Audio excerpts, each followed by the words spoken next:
सब मेरी ही जिद का नतीजा है। न मैं कालू जी को शहर आने को बोलती, न वे मुझे छोड़कर जाते।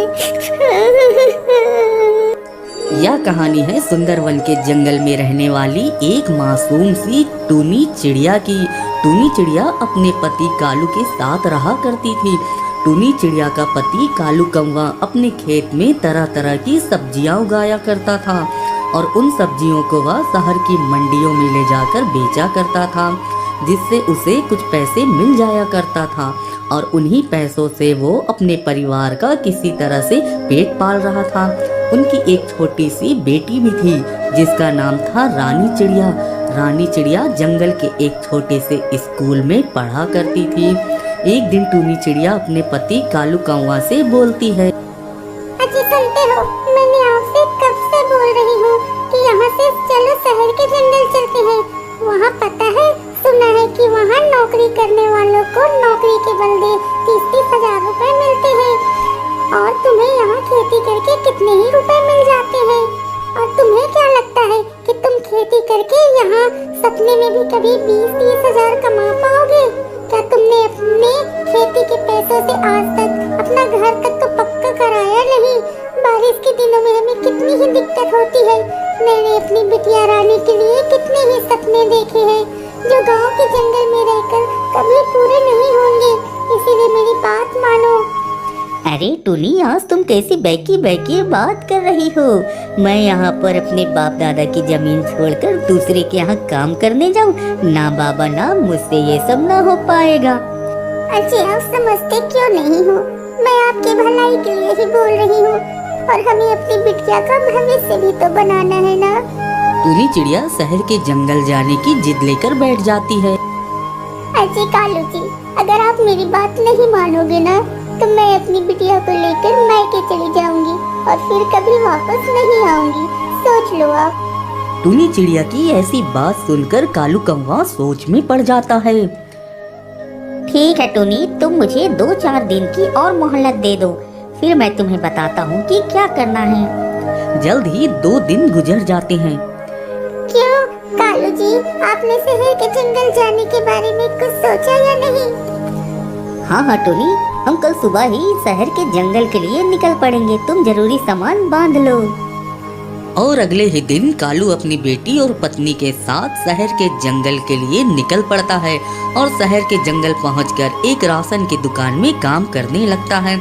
इसी तरह कुछ दिन बीत जाते हैं। शहर के जंगल पहुंचकर टूनी चिड़िया और उसकी बेटी रानी बहुत खुश होते हैं और खुशी खुशी रहते हैं। इसी तरह 6 महीने बीत जाते हैं और एक दिन राशन की दुकान में आग लग जाती है और उसी आग की चपेट में कालू कौवा भी आ जाता है, जिससे उसकी मौत हो जाती है। हे भगवान, ये सब मेरी जिद का ही नतीजा है। न मैं कालू जी को शहर आने को बोलती, न वे मुझे छोड़कर जाते। रानी बिटिया, अब हम यहाँ नहीं रहेंगे। हम कल ही अपने गांव लौट जाएंगे। मेरी मती मारी गई थी। अमीर बनने के चक्कर में मैंने अपना सब कुछ खो दिया।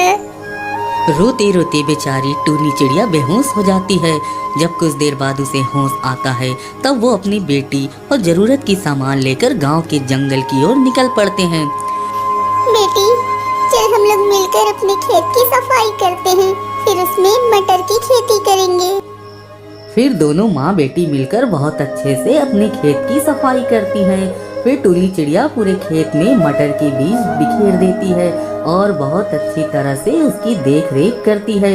इसी तरह कई दिन बीत जाते हैं और अब टूनी चिड़िया के खेत में मटर की फसल लहराने लगती है, जिसे देखकर दोनों माँ बेटी की खुशी का ठिकाना नहीं रहता। एक दिन टूनी चिड़िया अपने खेत में काम कर रही थी, तभी वहाँ से शेर तोता राम गुजरता है और टूनी चिड़िया की खेत में लगी फसल को देखकर बहुत खुश होता है और उसके पास जाता है। अरे टूनी चिड़िया, तुम्हारे खेत में तो बहुत अच्छी मटर की पैदावार हुई है। एक काम कर, अपनी सारी मटर की फसल मुझे बेच दे, मैं तुझे अच्छी खासी कीमत दूंगा। अब तो तेरा पति कालू कौवा रहा नहीं, तो कहाँ कहाँ भटक के इन मटर की फसल को बेचेगी। तू मुझे ही बेच दे। ठीक है सेठ जी, अगर आप इन मटर की मुझे अच्छी कीमत देंगे तो मैं सारी फसल आपको ही बेचूंगी। हाँ टूनी चिड़िया, मैं तुम्हें बहुत अच्छी कीमत दूंगा। अच्छा, अब मैं चलता हूँ। कल सुबह सारी मटर को बोरियों में भरकर मेरे घर पहुँचा देना।